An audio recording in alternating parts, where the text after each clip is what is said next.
How's everybody doing today? Hope you're enjoying the videos. What I'm going to talk about today is a little bit of duality and maybe going into some relationship stuff. I'm just kind of winging it a little bit today. So, narcissists usually, for some reason, land up a lot with nice person people pleasers. So if you're like a nice person and a people pleaser where you just say kind of yes to everything and go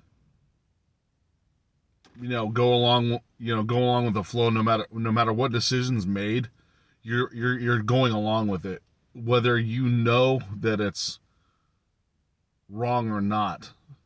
The reason why the nice guy or nice girl people pleaser personality attracts the narcissist is they actually want to learn from the narcissist. And it's an unconscious thing. It's not, they didn't consciously decide, hey, I want to be with a person that's being a complete, a-hole to me all the time, and all they care about is themselves and they're selfish and this and that. They didn't consciously want that, but they somehow inherently attracted that, like subconsciously, because they need to learn from the narcissist on how to. The thing about the narcissist is they are actually more in their own frame than a people pleaser. When it's on the extreme side, but a narcissist is in their own frame. They're being more,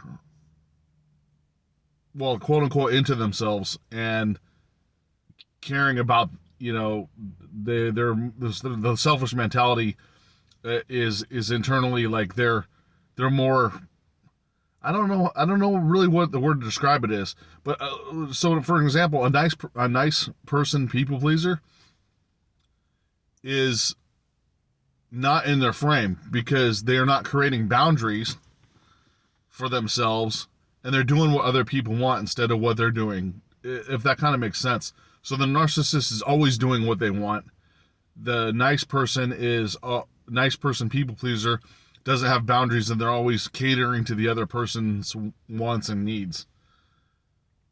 And it's not just with their partner in their relationship, that they do that when they go to work and stuff too. The nice guy, nice girl people pleaser, I can't really say too much from the nice girl perspective because my experiences of when I was younger was, in the workplace was as a nice guy. I know women are treated a little bit different, no matter if they're narcissistic or nice, compared to men in the workplace. But from what I've noticed on both sides, being observant, is the nice person, whether it's a guy or girl, they are disrespected. Then,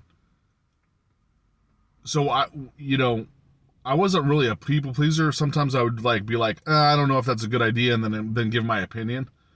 But trying to be a nice guy when I was younger,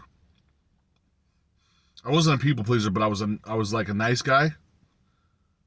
Not to the point where it was like soft, but it was just nice guy. So when people disrespected me, my internal warrior / Scorpio / anger comes out of me, and then I retaliate. And when I retaliate, it was a demeanoring, like I used high intellectual wit to get back at them and make them look stupid, or get aggressive with them, or land up fighting them. That was a defense mechanism. Say, because in my mind I'm thinking, I'm being nice to you. Now you're disrespecting me and treating me like crap. So I'm not going to tolerate that, and now I'm going to retaliate. But if I didn't have that nice guy, I'm not saying don't be nice. The difference between somebody being polite, cordial, non-disrespectful, and then just nice, like, yeah, okay, whatever, yeah, we'll do that. There's a difference between nice and nice, right? So I just kind of wanted to like separate that. And the duality is the two opposite energy spectrums, uh, collaborated together to form the yin and yang. The narcissist on one extreme side, and then the nice person was like the quote unquote nice person was on the other side. So they combine the duality, and everything in life is duality: light, dark, hot, cold, fight or flight, love, hate, da da da da. Our 3D reality, the dimension that we're in, is duality dimension, and that's one of the reasons why we require balance amongst everything we do, because too much of one thing and not enough another creates unbalance. So we're in the 3D dimension of that requires balance. So if you're working too much, you need to relax a little. If you work too much, you need to relax. If you work out too much, you need to rest. If you're yelling a lot, you need to be quiet. You have to. The duality is in everything in our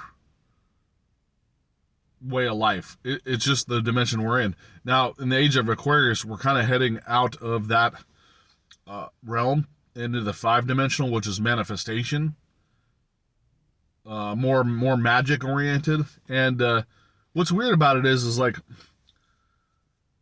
so we created these fantasy worlds with like Lord of the Rings and Dungeons and Dragons and all that stuff. What's interesting about that, I mean, this is all stories that came from the past and the Bible and history and all that. All these characters, they're like, modulated dragons and all this stuff. But in the age of Aquarius, when we're going to the 5th D dimension, we're actually we're bringing kind of like magic back.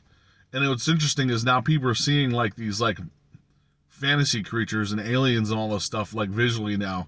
People are like digging up dragons and giants and all that stuff. That's all in the fantasy realm. And it's weird that it's happening now and brought to our attention when we're like heading into the like kind of in a magic era. Now, I'm sure like that type of stuff that might have happened in 10, 20,000 years ago, there might have been like a fantasy world or whatever that I'm talking about, but it seems like we're kind of heading there. We won't know for sure, and probably in our lifetime. I don't know. But I found it interesting that all these things are being dredged up. That kind of seems like it was unbelievable in the fantasy realm, if that makes any sense. I was just kind of like going into the age of Aquarius a little bit to talk about that, and